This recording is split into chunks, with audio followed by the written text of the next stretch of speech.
पिछली कुछ कड़ियों से हम 5वें स्तर की आत्मा, जो कि मार्गदर्शक स्तर की भी है, थीस के विषय में बात कर रहे थे। जैसा कि हमने जाना कि थीस उस आदि मानव युग में, पाषाण युग में भी पैदा हो चुकी थी, उसका एक्सपीरियंस भी उसने बताया। लेकिन इसके साथ साथ 5वें स्तर तक पहुंचने के लिए आत्माएं बहुत लंबे जन्म लेती हैं। एक बहुत कम ही आत्माएं होती हैं जो कम जन्मों में बहुत तेज़ी से जंप लगाती हैं।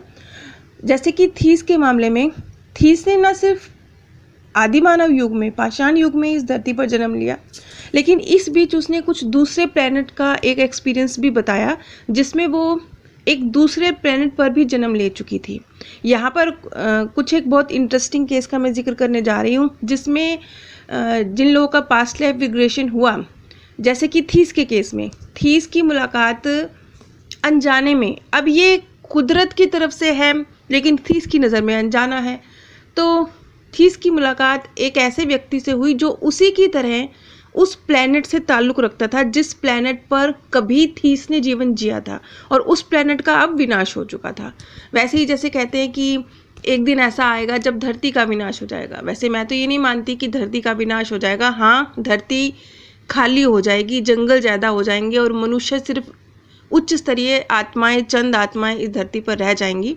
बाकी की आत्माओं का जो एक उनकी ऊर्जा के स्तर के मुताबिक उन्हें दूसरे प्लैनेट्स पर स्थान मिलेगा, जो उनकी ऊर्जा का स्तर है उसके मुताबिक। खैर, अब इससे आगे बढ़ते हुए जो कि थीस ने बताया, थीस ने उस व्यक्ति से मुलाकात का जिक्र किया जो उसी की तरह कभी उस प्लैनेट पर रहा करता था जहाँ पर एक जीवन थीस भी गुजार कर आई हुई है। इसी की तरह से कुछ दूसरे केस भी हुए जिसमें कोइंसिडेंटली दो ऐसे लोग न्यूटन के पास आए जो एक दूसरे प्लैनेट से ताल्लुक़ रखते थे, लेकिन वो पास्ट लाइफ रिग्रेशन के लिए डॉक्टर न्यूटन के पास आए। अब यहाँ पर हम जानते हैं कि जो आत्माएं दूसरे अच्छा, थीस का मामला थोड़ा अलग है, क्योंकि थीस ने पृथ्वी पर और दूसरे प्लैनेट पर, दोनों जगह, बल्कि पृथ्वी पर ज़्यादा जन्म लिए हैं। इस वजह से वो पृथ्वी पर कंफर्टेबल है। वो उस तरीके से बिहेव नहीं करती जैसे कि जो आत्माएं दूसरे प्लैनेट पर जीवन बता चुकी हैं, वो जब धरती पर जन्म लेती हैं जिस तरीके से वो बिहेव करती हैं, थीस नहीं करती। थीस कंफर्टेबल है क्योंकि थीस ने कई जन्म धरती पर, अधिक जन्म बल्कि धरती पर ही लिए हैं।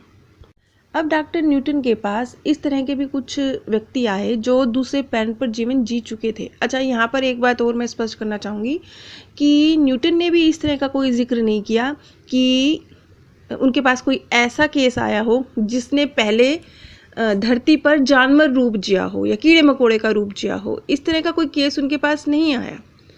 लेकिन डॉक्टर न्यूटन के पास एक ऐसा केस भी आया जिसमें दो व्यक्ति जो कि जिनका आपस में कार्मिक अकाउंट था, गहरा कार्मिक अकाउंट था, वो एक दूसरे प्लैनेट पर जीवन गुजार चुके थे, एक जल प्लैनेट पर जीवन गुजार चुके थे। इस केस का जिक्र मैं आगे करूँगी, लेकिन यहाँ पर मैं एक बात स्पष्ट करना चाहूँगी कि डॉक्टर न्यूटन ने भी और ब्रैनविज ने भी, दोनों ने ही इस तरह के केस का कोई जिक्र नहीं किया जिसमें जो व्यक्ति है वो पास्ट में जानवर का रूप या कीड़े मकोड़े का रूप जी चुका हो।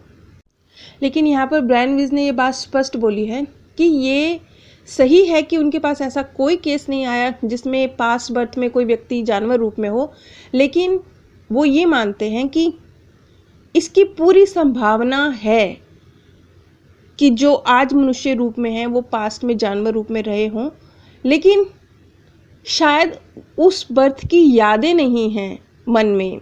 उस बर्थ में क्योंकि चेतना का स्तर बहुत कम था, तो उस बर्थ की यादें नहीं हैं मन में। ये रीज़न हो सकता है कि उनके पास इस तरह का कोई केस नहीं आया, लेकिन वो इस संभावना से, पूरी तरह से इस संभावना को खारिज नहीं करते कि नहीं, ऐसा हो ही नहीं सकता। वो कहते हैं ऐसा संभव है, लेकिन मेरे पास ऐसा कोई केस नहीं आया। और इसी तरीके से डॉक्टर न्यूटन के पास भी ऐसा कोई केस नहीं आया जिसमें पास्ट बर्थ में कोई व्यक्ति जानवर रूप में रहा हो।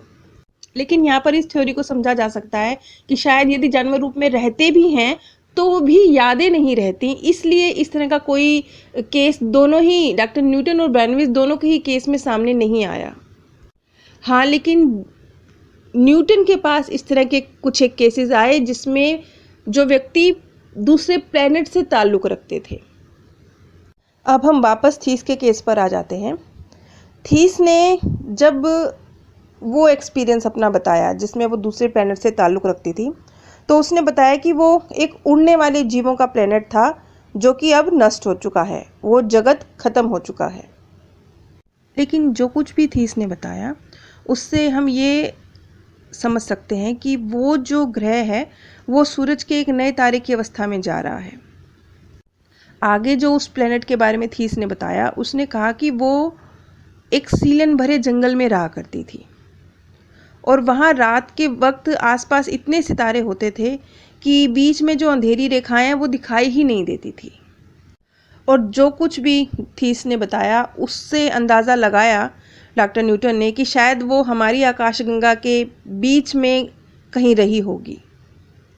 जिस वक्त वो उस प्लेनेट पर रही उस वक्त वो एक युवा आत्मा थी। जैसे अब तो वो एक ओल्ड सोल है, कई जन्म ले चुकी है। उस वक्त वो शायद अपने जीवनों के प्रारंभिक स्तर में थी। अच्छा, इस जीवन में भी कुमारा उसका मार्गदर्शक है और उस जीवन में भी कुमारा उसका मार्गदर्शक था। यहाँ पर यह बात स्पष्ट होती है कि चाहे व्यक्ति जिस भी प्लेनेट पर जन्म ले, लेकिन मार्गदर्शक उसके सेम हो सकते हैं। जैसे कि थीस के केस में कुमारा ही उसका मार्गदर्शक उस बर्थ में भी था और इस धरती के बर्थ में भी है। उस जगत में जीवन खत्म होने के बाद वो भूलोक पर आ गई और इस धरती पर उसने जीवन जीने की शुरुआत करी। अच्छा, यहाँ पर एक चीज़ और स्पष्ट करी जो बहुत ही एक लॉजिकल लगती है, समझ में आने वाली बात है। उसने कहा कि जो मानसिक जीवन है उस जगत का और धरती का वो लगभग सेम था। मतलब जैसे कि हम यहाँ पर एक मानसिक जगत भी है ना हमारा, हमारे अपने विचार चलते हैं, हमारी अपनी भावनाएं हैं, उसके स्तर पर हम कार्य करते हैं। ये जो हमारा मानसिक जगत है, इसी तरीके से उस प्लेनेट पर भी जो जीव रहा करते थे उनका एक मानसिक जगत था। उसने बताया कि वो अपने मानसिक जीवन में जितना विकास कर चुकी थी उसका और इस धरती लोक का आपस में संबंध था।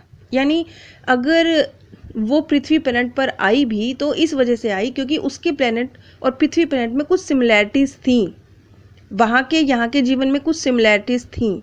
इस आधार पर वो पृथ्वी प्लेनेट पर आई।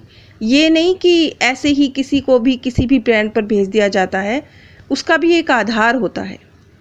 अच्छा, जैसे पृथ्वी है, पृथ्वी पर तो अभी ये चीज़ कम है, लेकिन जैसे लोग एक दूसरे के शत्रु हैं, लोगों में डर है, दूरियां हैं, ये चीज़ जैसे जैसे बढ़ती जाएगी तो ये पृथ्वी प्लेनेट भी समाप्ति की ओर बढ़ेगा। लेकिन उस प्लेनेट पर ये चीज़ काफ़ी ज़्यादा थी। जिस प्लेनेट का जिक्र थीस कर रही है, जहाँ पे उसने एक बर्थ लिया था, जहाँ पर उड़ने वाले जीव रहा करते थे, उस प्लेनेट पर ये चीज़ काफ़ी ज़्यादा थी कि जीव एक दूसरे के ही दुश्मन थे, एक दूसरे से ही दूर रहते थे, दूरियां थीं और एक दूसरे से डरे सहमे अलग अलग थलग रहते थे। लेकिन एक ख़ास बात, जैसा कि मैंने अभी बताया कि सिमिलैरिटीज़ होती हैं किसी प्लैनेट से, तब जाके कोई आत्मा दूसरे प्लैनेट पर जहाँ कुछ सिमिलैरिटीज़ हो जाती है। अब उस प्लैनेट पर भी क्या था, उस प्लैनेट पर भी जैसे अब इस धरती पर क्या होता है मोस्टली कि लोग चाहे आपस में एक दूसरे से नफ़रत करें, दूरियां बना के रखें, लेकिन परिवार के लिए करते हैं, परिवार से अटैच होते हैं, परिवार से जुड़े हुए होते हैं। इसी तरीके से उस प्लैनेट पर भी जो व्यक्ति थे वो अपने परिवार के प्रति निष्ठा रखते थे, अपने परिवार के प्रति उनके मन में प्यार की फीलिंग्स थीं, उनको संभालना, उनके प्रति प्रेम था। वैसे ही जैसे धरती पर है, परिवारों के प्रति व्यक्ति के मन में आज भी प्रेम विद्यमान है। हाँ, एक दूसरे से दूरियां चाहे आ गई हों, इसी तरीके से उस प्लैनेट पर भी परिवार के प्रति एक आकर्षण था, चाहे एक दूसरे से दूरियां आ गई हों। खैर, उस प्लैनेट के विषय में तो बस इतना ही बताया थी इसने। लेकिन इसके बाद जैसे कि सिर्फ थीस ही नहीं थी जो उस प्लैनेट को छोड़कर धरती पर आई थी, कुछ और आत्माएं भी उसके साथ उस प्लैनेट को छोड़कर धरती प्लैनेट पर आई थी। तो उसने एक इस तरह के व्यक्ति का जिक्र किया जो उसी के साथ उस प्लैनेट पर जीवन गुजार चुका था। लेकिन यहाँ एक कमाल की बात थी कि थीस को तो कुछ याद नहीं था, थीस को तो इस एक्सपीरियंस के बाद याद आया, डॉक्टर न्यूटन के पास आने के बाद याद आया। लेकिन उस व्यक्ति को उस प्लैनेट की कुछ यादें थीं। अब इसका जिक्र मैं अगली कड़ी में डिटेल में करूँगी। नीचे डिस्क्रिप्शन बॉक्स में मैंने आप सभी के साथ अमेज़ॉन का लिंक शेयर किया है। अगर आप इस लिंक के माध्यम से कुछ भी परचेज़ करते हैं तो वैसे भी आप उस प्रोडक्ट को जिस कीमत का खरीदते हैं आपको उसी कीमत का मिलेगा, आपको कोई आर्थिक नुकसान नहीं होगा। लेकिन इस ज्ञान के प्रसार के लिए थोड़ा सहयोग मिल जाएगा। मैं आप सभी से ये उम्मीद करती हूँ कि एक ऐसा कार्य जिसमें आपको भी कोई आर्थिक हानि नहीं है, उसमें आप एक छोटी सी सपोर्ट हमें ज़रूर करेंगे। साथ ही मैंने नीचे डिस्क्रिप्शन बॉक्स में अपने second channel path of happiness का लिंक भी दिया है, जिस पर इस समय सेम सोल मैनी बॉडीज़ की सीरीज़ चल रही है और मैनी लाइफ मैनी मास्टर्स की सीरीज़ ख़त्म हो चुकी है। अगर आप ये सीरीज़ सुनने के इच्छुक हैं तो कृपया मेरे सेकंड चैनल पर एक बार ज़रूर विजिट कीजिए। आप सभी पर परमात्म सौंदर्य, प्रेम और आनंद सदैव बरसता रहे। आप सभी दिव्य परम धाम में स्थान प्राप्त करें।